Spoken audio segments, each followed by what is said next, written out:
মানে খারাপ লাগলো। আমি আদিবাসী মেয়ে বলে হয়তো আমার কেক খাওয়াটা তাদের গায়ে লেগেছে।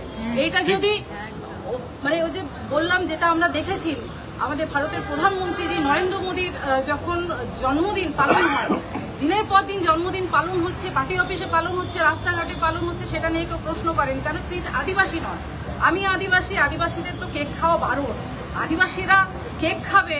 এবং সেটা আমি কালকে দেখা হয়েছে দমদম এয়ারপোর্টে, আমাকে যেহেতু উইশ করেছেন, আমি বাড়ির থেকে বাইরে আছি, আমার তৃণমূল কংগ্রেসের পরিবারের আমার সদস্যরা তারা আমাকে উইশ করেছেন, আমার ভদ্রতার খাতিরে তাদেরকে আমার এঠোকারা কেক থেকে ছোট্ট কেক, আপনারাও দেখেছেন ভিডিওটা যারা ভাইরাল করছে, মানে এদের দিয়ে দিল্লিতে যারা বসে আছেন বিজেপির নেতারা এদের দিয়ে বাংলা দখল করার স্বপ্ন দেখছে, যাদের রুচিবোধ বলে জিনিস নেই, যারা একটা ছোট্ট টিফিন কেকটাকে বার্থডে সেলিব্রেশন করে এত নোংরামি করছে তারা, এবং কলকাতা দমদম বিমানবন্দর সেটাকে বিভিন্নভাবে ভাইরাল করা হচ্ছে, তাদের দিয়ে আর কিছু হোক বাংলা দখল হয় না, এটা পরিষ্কার। এবং এটা যত তাড়াতাড়ি দিল্লির নেতারা বুঝতে পারবেন তত ভালো।